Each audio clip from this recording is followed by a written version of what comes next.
Ladies and gents, welcome to Next Level Radio. I am your host, Colby Wortman, and our mission is to tackle the biggest questions in strength and conditioning, business, investing, and everything in between. We bring to you the best people in every sector so that you, the listener, can benefit and learn from the best in the biz. Whether that is S&C or business, you can rest assured you're getting the best knowledge available. All right, it's time we all grow up a little bit. Ditch the pre-workout. It's not 2007 anymore, and it's nothing like Jacked 3D. Ditch the shaker. You're not 4 years old, and you don't need a bottle anymore. And get yourself the best dippable pre-workout on the market. Each pouch is patriotically packed with 300 milligrams of caffeine and vitamins because shaker bottles suck. Send It Sups is the on-the-go solution for athletes, LEOs, firefighters, door kickers, and everybody in between. Head over to senditsups.com to get the best dippable pre-workout on the market, and we thank Send It Sups for being a sponsor of Next Level Radio. Next Level Radio continues to grow because of our listeners and our sponsors. Today we present to you Fat Fish Brewing, the official beer of Next Level Radio. Whether you're looking for a night out with family or smashing the best craft beers in the area, you will find it all at Fat Fish Brewing. Check out Fat Fish on Villard Street in Dickinson, or check them out on their website at fatfishbrewing.com. Life has an amazing way of coming full circle and bringing to you the people that you need in your life at that time. As a young whippersnapper, 4 monsters deep, just excited to tackle the day, I'm headed to my first strength and conditioning conference, and I hear about a company called Team Builder. Multiple coaches with experience with Team Builder and other platforms said the exact same thing. They said that you can get very similar products across different platforms. However, the thing that truly sets aside Team Builder and puts their product above anybody else's is their true and genuine customer service.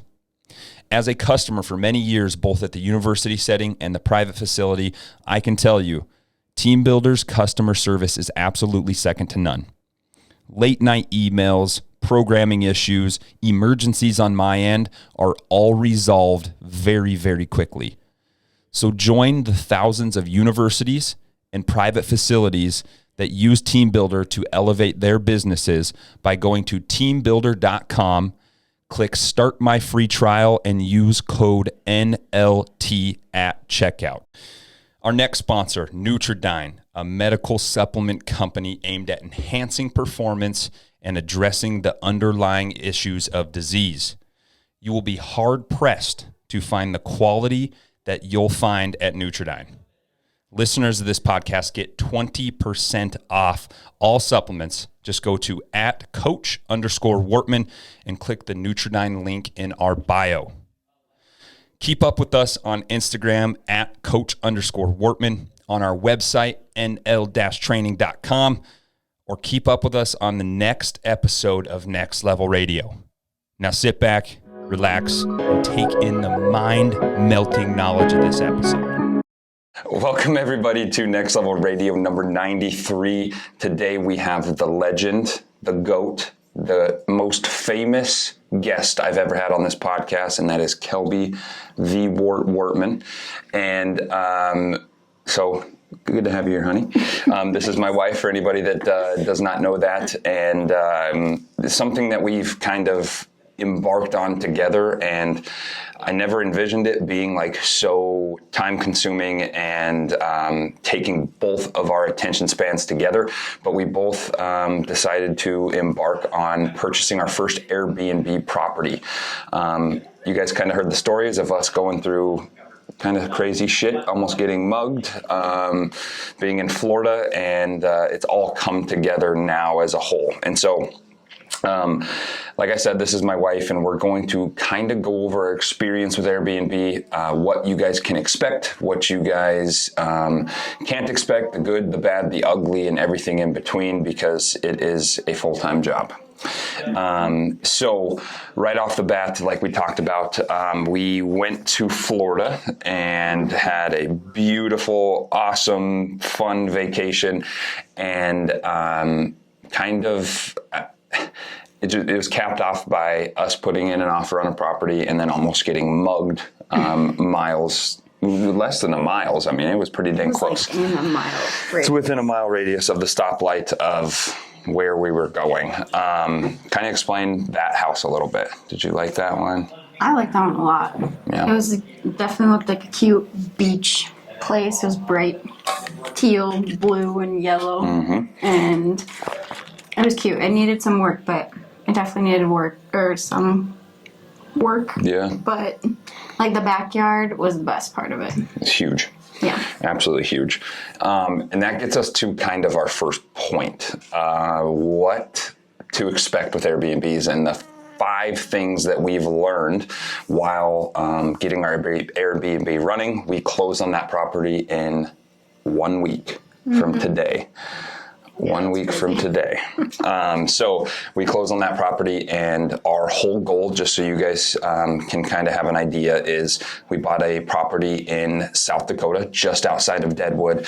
Beautiful place. Deadwood doesn't allow Airbnbs, and so like these are things that you find out as you go, because we were looking, hey, we want to be in Deadwood. Well, it just doesn't work out like that. So a beautiful, beautiful property in Lead, South Dakota. It's a 1 bed, 1 bath, fits 4 to 5 people, and we couldn't be happier about it. But it really kind of brings us to our first point.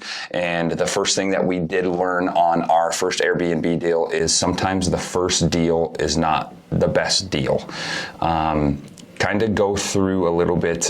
How did you feel? I mean, we put in this offer, we were very excited, and then it kind of fell through.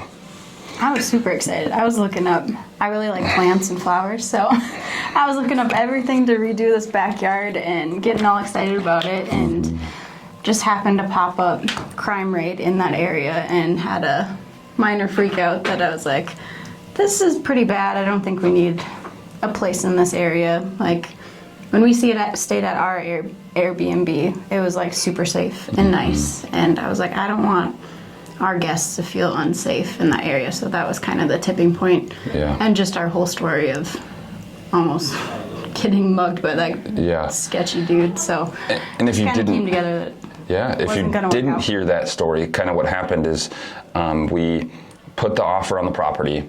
I got home from work, and Kelby, this is another thing that you need to know and learn before you're buying the property, and we would have never known this if we wouldn't have done it, you know? And she woke up and she's like, Colbs, I was looking at crime rate, and it's pretty high in Cocoa, not Cocoa Beach, in Cocoa, Florida. And we were looking at it, and it was kind of like, it was high, but it wasn't alarming, but it was there. And then I called the police department. So this is another tip for you guys. Call the police department where you guys are at, see what the crime rate is, see everything so you can have a snapshot in that. And I called, and from January 1 till August when we were there, there had been 19 burglaries within 0.25 mile radius of that house. Yeah. So this is something that you really need to pay attention to and make sure that you aren't just jumping into something because it's beautiful, because it works, because the price is low, because that's another tip we have. This could be number 2. The best property is not always the cheapest property. You know, so it's cheap for a reason, and there's something going on that you don't know about that somebody else in that area does know about. So number 2, pick a great lender. I'm going to let you free ball on this one a little bit, and then I'll fill it in. So our lender we had was... We used him for our house that we live in right now. Yeah, not my most favorite person. And I really And saying a lot coming from my wife. try to see the best in everybody, but this guy, just from the start, I was like... He's an asshole. Yeah, this guy's kind of a douchebag. Yeah, a complete asshole. Just time after time kind of proved himself, and... Yeah. I was like, I'm done. I don't want to work with him anymore. A few times. It's working out way better without him now, too. Yeah. So. I worked with him, and I liked him because he was a go-getter, because hey, we'll get this done, pre-approval letter sent, I'm going. Worked very hard for you off the bat. But at the end of the day, the lender just wants to get paid. That's it. The lender is going to get paid if you do this deal through them, so they want to get it done. He was just very good at fronting and putting up all this work and research and doing all this stuff for you, but in the end, his intention was the money. Yeah. And so it was a very negative experience, and the straw that broke the camel's back was honestly, well, we're not going to name names, but I'm going to leave it out there, some shady experience. We were deciding to go between an investment property and a second home. And if you guys don't know, 10% versus anywhere from 20 to 25% for investment properties on your down payment. So we were trying to do this, and long story short, he came through and said, hey, you can do it as a second home, but didn't give us any of the stipulations. This person knew all that we were doing. We were going to list it on Airbnb as fast as possible, and he continued to push this. Long story short, we figured out that might not be the best way, and he was very blatant and rude, and that was my whole problem, because he was just rude about it and made you pissed. Well, he just, any question you'd ask, he made you just sound like that is the stupidest question I've ever asked, and it was rude, and I was like, no. Yeah. Don't talk to you like a shout out to Bigger Pockets. Found a better, more sophisticated, awesome lender through Bigger Pockets, and it's worked awesome. My man Miles with Lower.com, he has done nothing but amazing for us and has answered every single question as if I've never done this before. Hello, Coda. As if we've never done this before. So it helped out a lot. This is our dog, Coda. Number 3. Do not go cheap on furnishing. I'm going to have you expand on this one a little bit, because you had some amazing thrift store finds and also expensive furniture and all that. The first thing I knew I wanted was a king-size bed, because I feel like that's just a selling point. So I was like, king-size big box mattress, very nice. If we can fit that in there, let's do that right away. And that was one thing I wasn't worried about money, because I was like, we need a king-size bed, it needs to be good, or else people are going to be like, this bed sucked, don't stay here. And that's the worst reviews you can get. Yeah, exactly. So going big on that I felt okay with, but I love decorating and stuff like that, so going to thrift stores, and if you can spray paint it, go for it is kind of my motto too. So we got a lot of cool thrift store finds that just... And it's random stuff that you don't think about. Little decor for the rooms, or little flower plants, little things to hold your flowers. I don't know what the hell that is.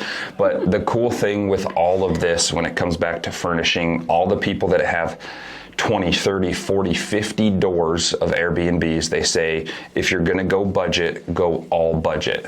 If you're going to go luxury, go all luxury. Do not get in between. So we decided to go on the luxury side to make the experience very nice, because we're not dealing with a massive property where it's costing us $30,000 to 5 rooms to... Exactly.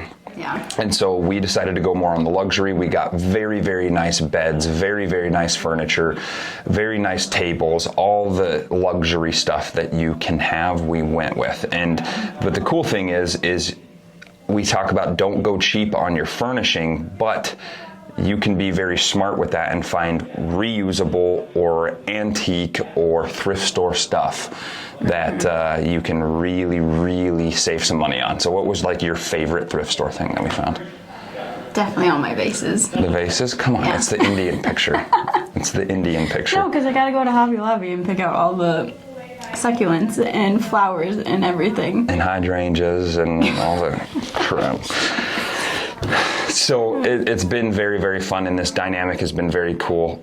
I'm the person that's this visionary on doing all the back end stuff, finding the properties, researching the market, talking to lenders, talking to property managers, getting the funds together, doing all that. And she has completely taken over the furnishing, making sure everything fits together, making sure everything's shipped, making sure we have everything and how it fits together. And on the furnishing side, so you can kind of fill in what we've done on this, but kind of pick a color theme theme or a theme for this, and we are in the mountains of Leeds, South Dakota, so we decided to go modern colors and kind of go with the theme that you were going with. More just like simple, modern-ish, whites, blacks, like random wood kind of Accents on it. Yeah.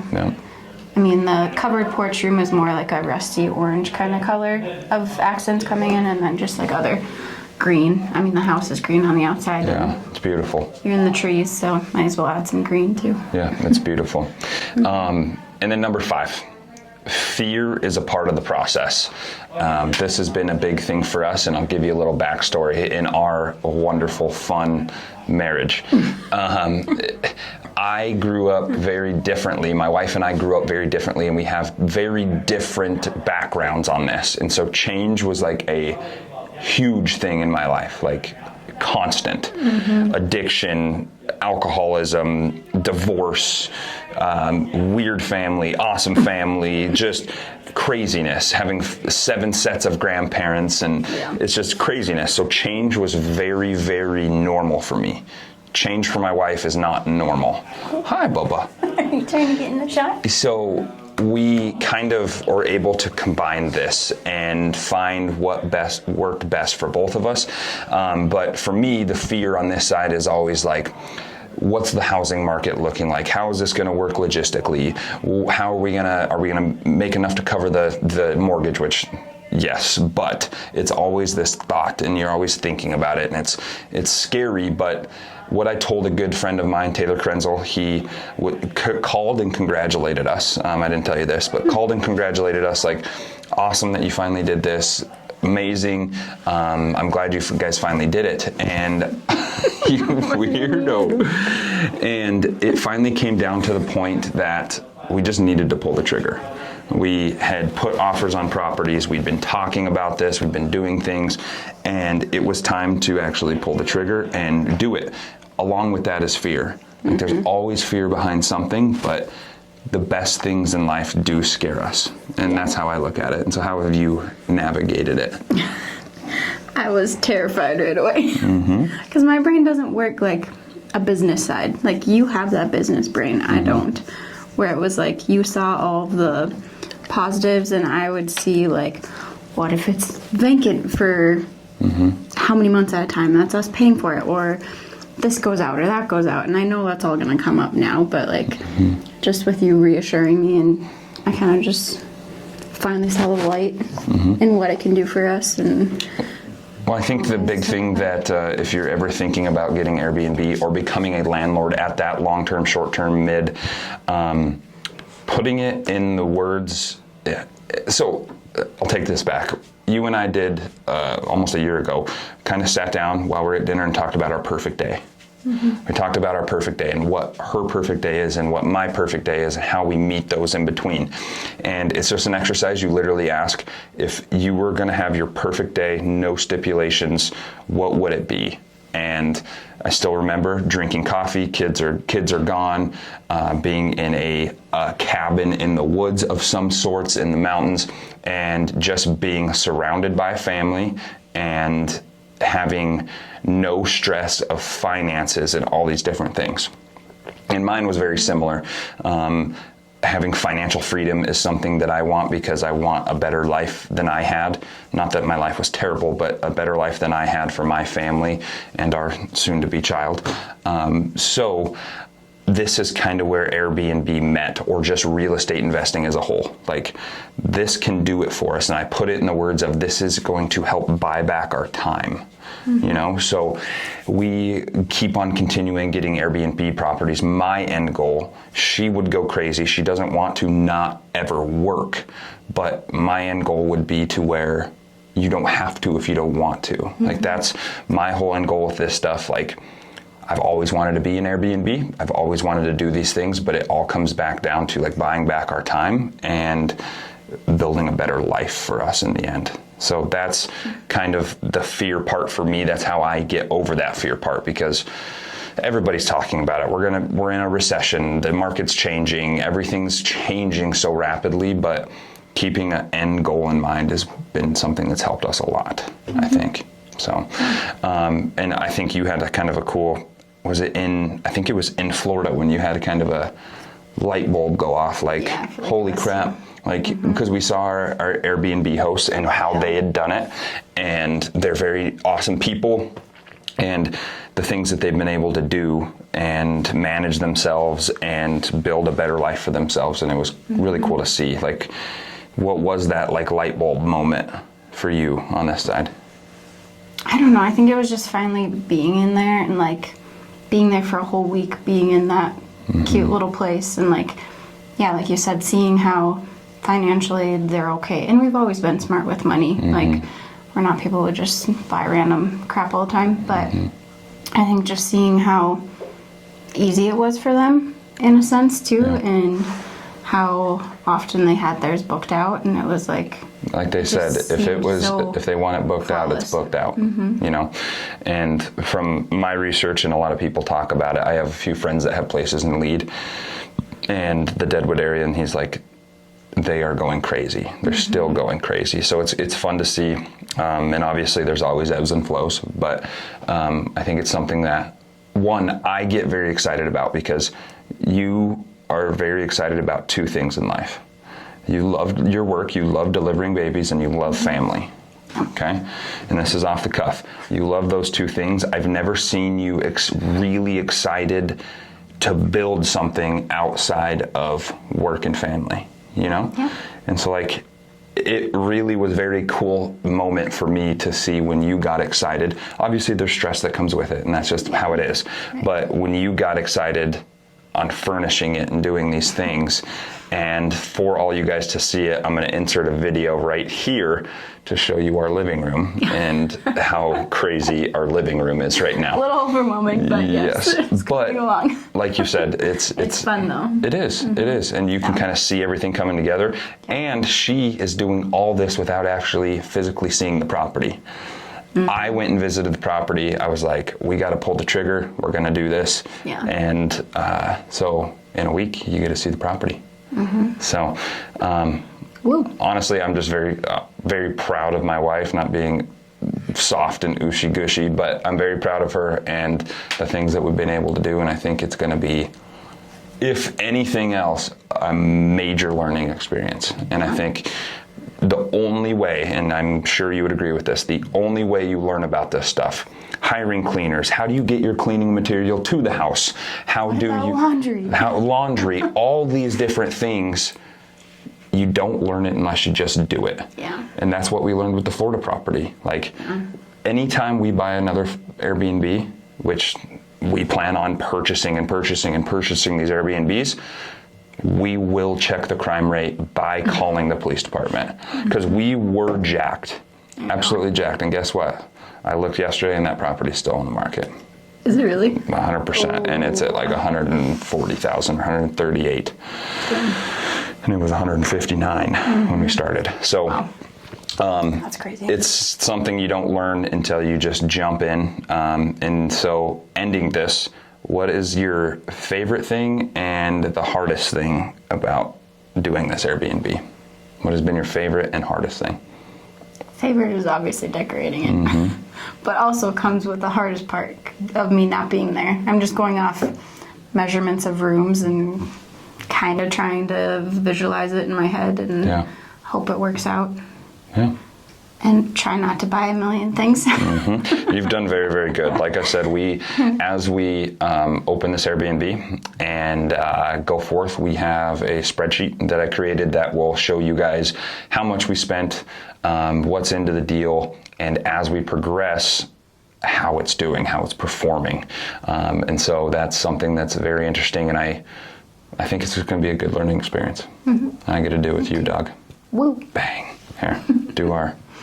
Oh, I didn't get to do in church with you, was it? Yeah, because you're skipping church all the time. It's gonna work. Peace.